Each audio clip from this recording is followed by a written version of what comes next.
Assalamualaikum warahmatullahi wabarakatuh. Nama saya Mimi Anggreni, kelas 11 IPS 2, nomor absen 21. Di sini saya akan menerangkan tentang strategi mengatasi ancaman di bidang ekonomi. Sebenarnya sebelum menyentuh bidang politik, globalisasi lebih dahulu terjadi pada bidang ekonomi.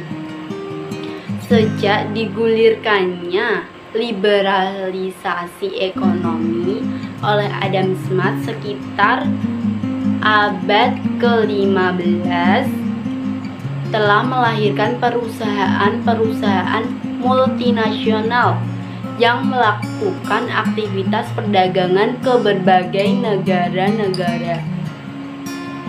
Mulai abad ke-20, paham liberal kembali banyak dianut oleh negara-negara di dunia, terutama negara maju. Hal ini membuat globalisasi ekonomi semakin mempercepat perusahaan jangkauan ke semua tingkatan negara, mulai dari negara maju sampai negara berkembang seperti Indonesia. Kenyataan yang terjadi, globalisasi ekonomi lebih dikendalikan oleh negara-negara maju. Sementara negara-negara berkembang kurang diberi ruang dan kesempatan untuk memperkuat perekonomiannya. Negara-negara berkembang semacam Indonesia lebih sering dijadikan objek yang hanya bertugas melakukan keinginan-keinginan negara maju.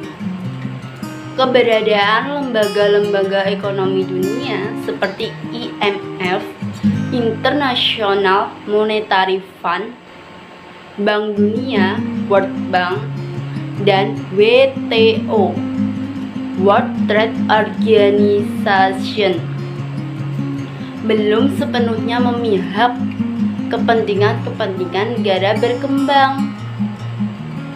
Dengan kata lain, negara-negara berkembang hanya mendapat sedikit manfaat, bahkan menderita karena kebijakan yang salah dari aturannya yang tidak jelas.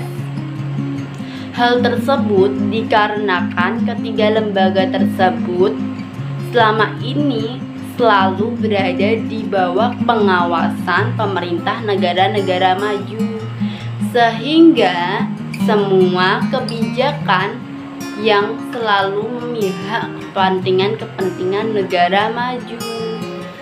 Sistem ekonomi kerakyatan merupakan senjata ampuh untuk meluluhkan ancaman di bidang ekonomi dan memperkuat kemandirian bangsa kita dalam semua hal.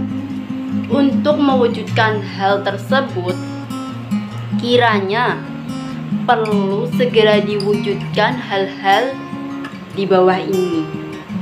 Yang pertama, sistem ekonomi dikembangkan untuk memperkuat produksi domestik bagi pasar dalam negeri, sehingga dapat memperkuat perekonomian rakyat. Yang kedua, pertanian dijadikan prioritas utama karena mayoritas penduduk Indonesia bermata pencarian sebagai petani.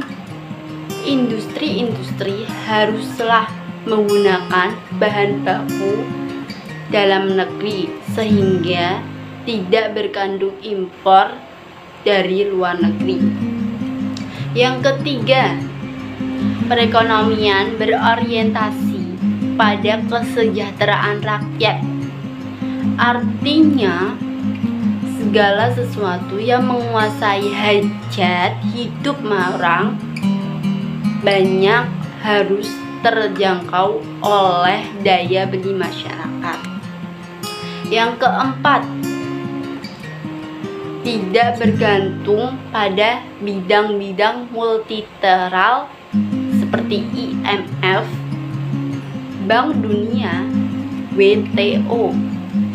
Dan yang kelima, mempererat kerjasama dengan negara-negara berkembang untuk sesama menghadapi kepentingan negara-negara maju.